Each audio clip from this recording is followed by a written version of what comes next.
Hey there, welcome to Bible Slash Chat. Jason, hi. Hey. We're doing some more on elders, and these Yes, are fun things. This is a good question. Yeah. This is a little bit of a tricky one, maybe controversial, not so much in a really bad way, but kind of fun to think through. No need for all the caveats, Jason. I have to. Just throw it out there. Pigs must be slaughtered, Jason. That's why it's controversial. Exactly. Let's say you have a church. Yeah. And for whatever reason, they don't have any elders, pastors, elders. No, nobody. Just a congregation. Yeah. Is that a church?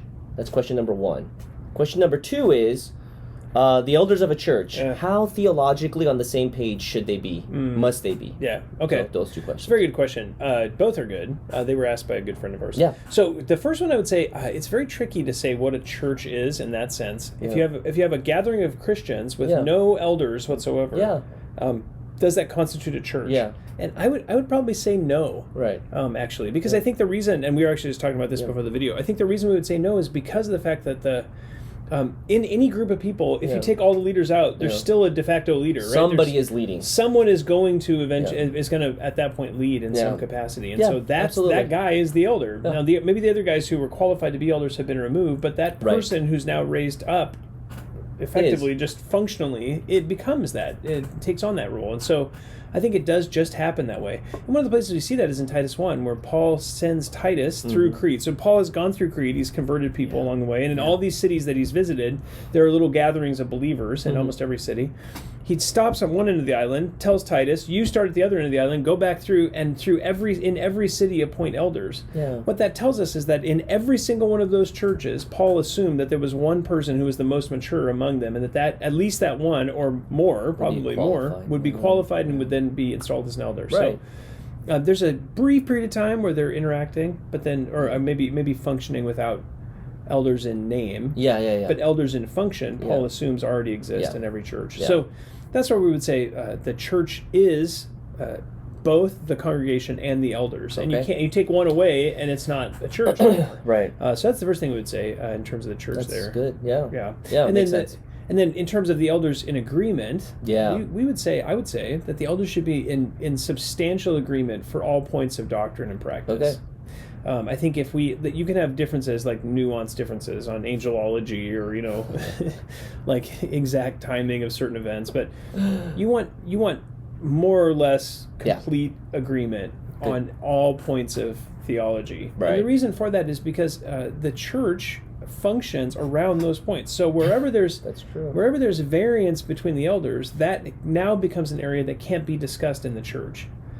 If that makes sense. Right, so in public. Right. Because you don't want disagreement between the elders in public. Over minor points of doctrine or sort of like far out tertiary things, that's one thing. But when it comes to practical things and major theological things, there needs to be just substantial agreement in all those areas. Right.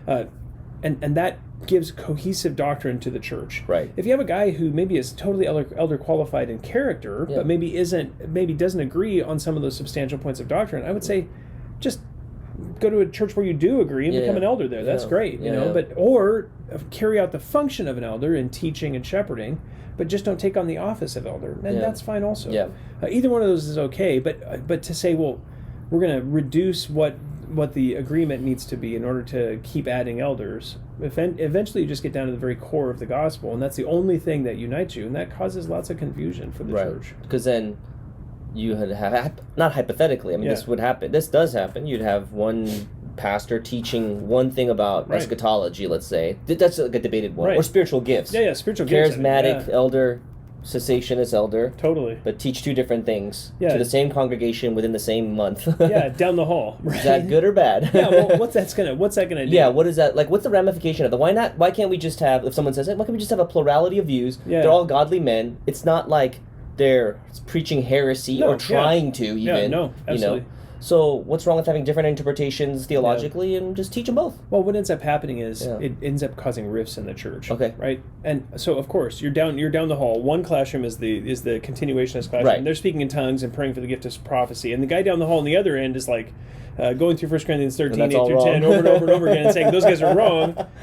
What's going to end up happening is there will just be divisions in the church, which will eventually cause there to be two churches because there's two totally different ways of interpreting the Bible. Right.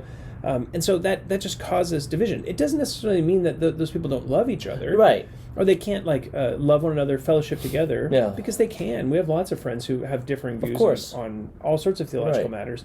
But when it comes to church life, that church just can't really function well. Yeah. It's the equivalent of saying, my two hands, this hand wants to do something and this hand doesn't want it to do it. Right. I can't function, right? Yeah. There's one unified whole when it comes to the nervous system of the church, and that's the doctrine of the church that comes to us from the head. So it makes sense. Yeah. It is just interesting, right? Because I think there are churches where you have elder boards that have various positions on things and not necessarily stopped from teaching, obviously, just by the very nature of having an elder board that's diverse. Totally, yeah. You start teaching on different things, but then, you wonder, at what point will they go over each other? Totally. And how does the congregation then respond to a marketplace of ideas being thrown out? Totally. Especially if the issues are like spiritual gifts, which are higher up, as opposed to angelology. Yeah, because there's a lot of things that are so tertiary, so fringy in terms of their applicability to church life that differences, they just don't come up very often. No. So if you have differences on those areas which are far afield, way out there, it's not a big deal. Those differences aren't necessarily brought into the public sphere consistently. Yeah. But when you have differences when it comes to church practice, one guy says we should speak in tongues, and when he gets up to pray, he speaks in tongues. Another guy says we should not speak in tongues, and getting up and speaking in tongues is a violation of Scripture. Oh yeah. Though you may love one another, that is not going to. There's going to be confusion in how the church functions, and so I think it just does cause division. And so absolutely. The goal is we want the church to function together, and then if a person has differences, that's okay. There's churches around that have different views, and we want to send them there. Or that guy can function, and then grow and seek to achieve a unity of faith in such a way that the church can function well. Yeah, good. Thank you. Very helpful. I hope so. Yeah. Well, thanks so much. Hope these are helpful questions for you. If you have any more questions, feel free to email us anytime at info@faithbibleoc.org. Thanks so much.